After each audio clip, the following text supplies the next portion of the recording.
ഒരു നാടിന്റെ വികസനത്തിന് മുഖ്യ പങ്കുവഹിക്കുന്ന ഒന്നാണ് ടൂറിസം. അത് അവിടുത്തെ സാമ്പത്തിക വളർച്ചയെയും സാംസ്കാരിക പുരോഗതിയെയും പരിസ്ഥിതി സംരക്ഷണത്തെയും പ്രോത്സാഹിപ്പിക്കുന്നതിൽ മുഖ്യ പങ്കുവഹിക്കുന്നു. അതുകൊണ്ട് തന്നെ ഒരു വിനോദസഞ്ചാര കേന്ദ്രത്തിന്റെ വികസനവും അതിന്റെ നിലനിൽപ്പും നാടിന്റെ വികസനം തന്നെയാണെന്ന് അധികാരികൾ തിരിച്ചറിയണം. തൃശൂർ ജില്ലയിലെ പാണഞ്ചേരി ഗ്രാമപഞ്ചായത്തിലെ പീച്ചിയിൽ കരുവന്നൂർ പുഴയുടെ പോഷക നദിയായ മണലിപ്പുഴയ്ക്ക് കുറുകെ നിർമ്മിച്ചിരിക്കുന്ന പീച്ചി അണക്കെട്ടും അതിനോട് ചേർന്നുള്ള ഉദ്യാനവുമാണ് ഇപ്പോൾ നാശത്തിന്റെ വക്കിലെത്തി നിൽക്കുന്നത്. കേരളത്തിലെ ഒരു മേജർ ഇറിഗേഷൻ പ്രൊജക്ട് എന്ന നിലയിലാണ് 1957 October 4 Kerala governor B Ramakrishna Rao Peechi അണക്കെട്ട് രാജ്യത്തിന് സമർപ്പിച്ചത്. എന്നാൽ 67 വർഷം പിന്നിടുമ്പോൾ വിനോദസഞ്ചാര മേഖലയിലുണ്ടായ പുതിയ മാറ്റങ്ങൾക്കും കാഴ്ചപ്പാടുകൾക്കും ഒപ്പം മാറാൻ പീച്ചിക്ക് കഴിഞ്ഞിട്ടില്ല. സുന്ദരമായ കാഴ്ചകളും ഉല്ലാസവും തേടി നൂറുകണക്കിന് വിനോദസഞ്ചാരികൾ ദിവസവും എത്തിയിരുന്ന ഒരു സുവർണ കാലമുണ്ടായിരുന്നു പീച്ചിക്ക്. കേരളത്തിൽ വിനോദസഞ്ചാര കേന്ദ്രങ്ങൾ ഇത്രയൊന്നും വികസിക്കാതിരുന്ന ഒരു കാലത്ത് മലയാളിയുടെ സ്വപ്നതുല്യമായ ഇടം. കവികളും കലാകാരന്മാരും എഴുത്തുകാരും പീച്ചിയെ അത്രമേൽ ഇഷ്ടപ്പെട്ടിരുന്ന ഒരു കാലമുണ്ടായിരുന്നു. വിനോദസഞ്ചാരികളുടെ ആരവങ്ങൾ കൊണ്ട് മുഖരിതമായ ഒരു കാലം. തൃശൂർ ജില്ലയിൽ നിന്നും മാത്രമല്ല, കേരളത്തിനകത്തു നിന്നും പുറത്തു നിന്നും നിരവധി ടൂറിസ്റ്റ് ബസ്സുകളും മറ്റു വാഹനങ്ങളുമാണ് വിനോദസഞ്ചാരികളുമായി പീച്ചിലേക്ക് എത്തിയിരുന്നത്. അതൊക്കെ ഇന്ന് വെറും സ്വപ്നങ്ങൾ മാത്രമാണ്. കാലത്തിനനുസരിച്ചുള്ള പരിഷ്കാരങ്ങളും സൗകര്യങ്ങളും കൊണ്ടുവരുന്നതിൽ അധികാരികൾ അലംഭാവം കാണിച്ചപ്പോൾ വിനോദസഞ്ചാരികൾ പീച്ചിയെ കൈയൊഴിയാൻ തുടങ്ങി. കാലം മുന്നോട്ടു പോയെങ്കിലും പീച്ചിയുടെ വികസനം പിന്നോട്ട് തന്നെയായിരുന്നു.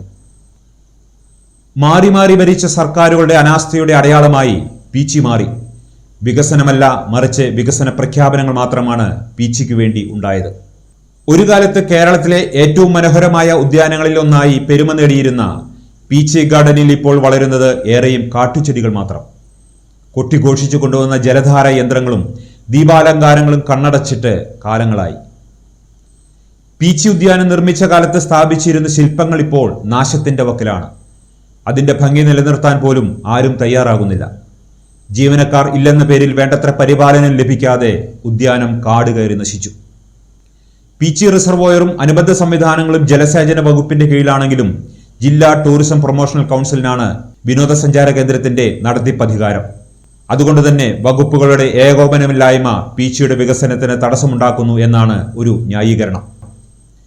കഴിഞ്ഞ പ്രളയത്തിൽ തകർന്നുപോയ ഉദ്യാനത്തിന്റെ മതിലും നടപ്പാതയും മറ്റു സൗകര്യങ്ങളുമെല്ലാം ഇപ്പോഴും അതേപടി തന്നെ അവിടെ കിടപ്പുണ്ട്. അറ്റകുറ്റപ്പണികൾ ഒന്നും ഇനിയും നടന്നിട്ടില്ല.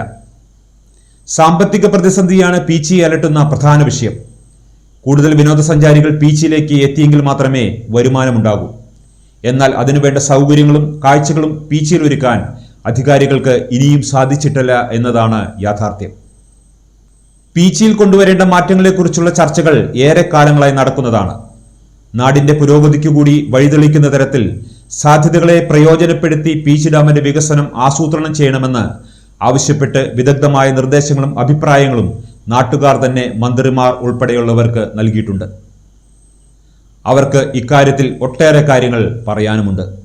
ഇതുമായി ബന്ധപ്പെട്ട് ഒരു നീക്കം അല്ലെങ്കിൽ ഒരു പരിശ്രമം നടത്തിയ ഈ നാട്ടുകാരൻ കൂടി തന്നെയായ ഒരു വ്യക്തിയാണെന്ന് നമ്മോടൊപ്പം ഉള്ളത്. ഇടുക്കിയിൽ നിന്ന് അഡീഷണൽ ജില്ലാ മജിസ്ട്രേറ്റായി വിരമിച്ച കെ ഗംഗാധരൻ മാസ്റ്ററാണ്. അദ്ദേഹം നമ്മോട് ഈ കാര്യങ്ങളെക്കുറിച്ച് സംസാരിക്കും. 2 ഘട്ടങ്ങളിലായിട്ട് ഞങ്ങൾ ഇതിനെ റെനോവേറ്റ് ചെയ്യാനായിട്ട് നിർദ്ദേശങ്ങൾ കൊടുത്തിരുന്നു. ഒന്നൊരു പീച്ചി ടൂറിസം ക്ലബ്ബ് എന്ന് രൂപീകരിച്ചുകൊണ്ട് പീച്ചിയിൽ കുറേ പരിപാടികൾ നടത്തുകയും അതിൻ്റെ ഭാഗമായിട്ട് അന്നത്തെ മന്ത്രിക്ക് നിവേദനം നൽകുകയും ചെയ്തു. ഒരു സംയോജിത വികസന പരിപാടിയായിരുന്നു ഞങ്ങളന്ന് ഉദ്ദേശിച്ചിട്ടുണ്ടായിരുന്നത്. ഇപ്പോൾ പീച്ചിയിൽ സ്ഥലത്തിന് ക്ഷാമം ഇല്ല, അതുപോലെ തന്നെ വെള്ളത്തിൻ്റെ ക്ഷാമം ഇല്ല, അതുപോലെ തന്നെ പ്രകൃതിയുടെ ഭംഗി വളരെ മനോഹരമാണ്. ഇതെല്ലാം കൂടി കൂട്ടിയിണക്കിക്കൊണ്ട് വെള്ളത്തെ ഉപയോഗിച്ചിട്ട് വാട്ടർ തീം പാർക്കുകൾ, ബോട്ട് യാത്രകൾ, അതുപോലെ തന്നെ പിന്നെ ഡാമിൻ്റെ 2 സൈഡിലും, ഡാമിൻ്റെ താഴത്തുള്ള പുഴയുടെ 2 സൈഡിലും ധാരാളം പാർക്കുകൾ, അതുപോലെ തന്നെ റോപ്പ് വേ, വനത്തിലേക്കാണെന്നുണ്ടെങ്കിൽ ഫോറസ്റ്റുകാരുടെ അനുഭവത്തോടു കൂടി നടത്താൻ പറ്റുന്ന ട്രെക്കിങ്, ഇതുപോലെ വിവിധ ഉദ്ദേശ പരിപാടികളായിരുന്നു അന്ന് വിഭാവനം ചെയ്തിട്ടുണ്ടായിരുന്നത്, നിർദ്ദേശങ്ങൾ സമർപ്പിച്ചിരുന്നത്. KERIയുടെ കീഴിൽ അന്ന് KERIയുടെ ആയിരുന്നു പ്രധാനമായിട്ടുള്ള ഗവേഷണങ്ങളൊക്കെ റിസർച്ചൊക്കെ നടന്നുകൊണ്ടിരുന്നത്. കീഴിൽ ഇഷ്ടംപോലെ സ്ഥലങ്ങളുണ്ട്. ഈ ചെളിക്കുഴി ഭാഗത്ത് 19ഓളം കുടുംബങ്ങളെ ഒഴിപ്പിച്ചെടുത്തിട്ടുള്ള സ്ഥലങ്ങളുണ്ട്. അതുപോലെ തന്നെ അഗ്രികൾച്ചറൽ എഞ്ചിനീയറിംഗ് റിസർച്ചിൻ്റെ വേണ്ടിയിട്ട് ഒഴിപ്പിച്ചെടുത്തിട്ടുള്ള അക്വയർ ചെയ്തിട്ടുള്ള സ്ഥലങ്ങളുണ്ട്. പിന്നെ സ്വതവേ മുമ്പുണ്ടായിരുന്ന ഡാമിൻ്റെ താഴത്തുള്ള സ്ഥലങ്ങളുണ്ട്. ഇതെല്ലാം തന്നെ വിനിയോഗിക്കത്തക്ക രീതിയിൽ വിവിധ പദ്ധതികൾ. പക്ഷേ ഇതിപ്പോൾ സർക്കാരിന് നേരിട്ട് ചെയ്യാൻ പറ്റുന്ന ഒരു അവസ്ഥ ഇല്ല എന്നുള്ളത് നമുക്ക് എല്ലാവർക്കും അറിയാം.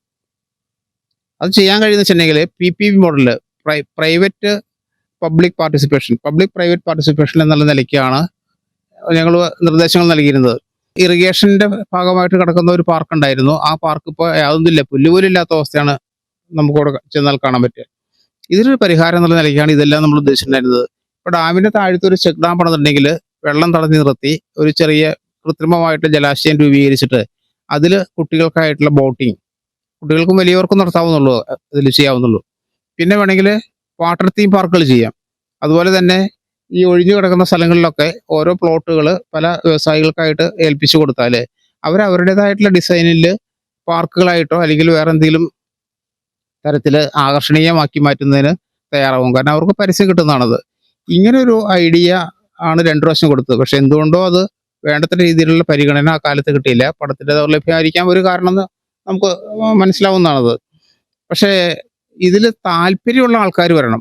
ഇതിനെ ഈ രീതിയിൽ പീച്ചിക്കുണ്ടായിരുന്ന പഴയ പെരുമ പുനരാവിഷ്കരിക്കാൻ വീണ്ടെടുക്കാൻ കഴിയുന്ന താല്പര്യമുള്ള ഉദ്യോഗസ്ഥന്മാരാണ് ആദ്യമായിട്ട് നമുക്ക് വേണ്ടത്.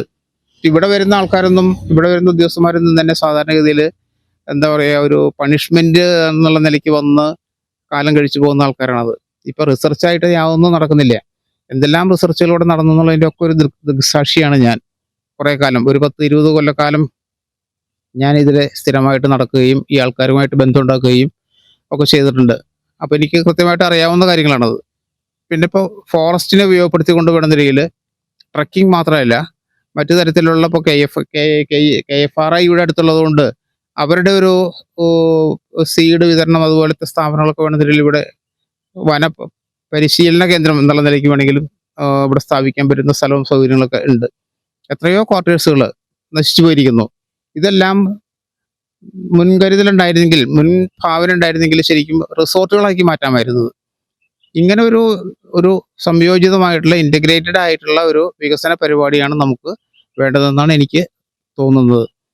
നാട്ടുകാരുടെ സഹായം ആവശ്യമാണ് ഇതിന്. ഇപ്പോൾ നാട്ടുകാരെ സംബന്ധിച്ചോളം ഇപ്പോൾ ഈ റോഡിൻ്റെ അരികിലൊക്കെ താമസിക്കുന്ന ആൾക്കാർക്ക് കച്ചവട സാധ്യതകളൊക്കെ വളരെ വിപുലമായിട്ട് കിട്ടും ആൾക്കാർ വന്നു കഴിഞ്ഞാൽ. മാത്രമല്ല ഇപ്പോൾ ഈ സർക്കാരിൻ്റെ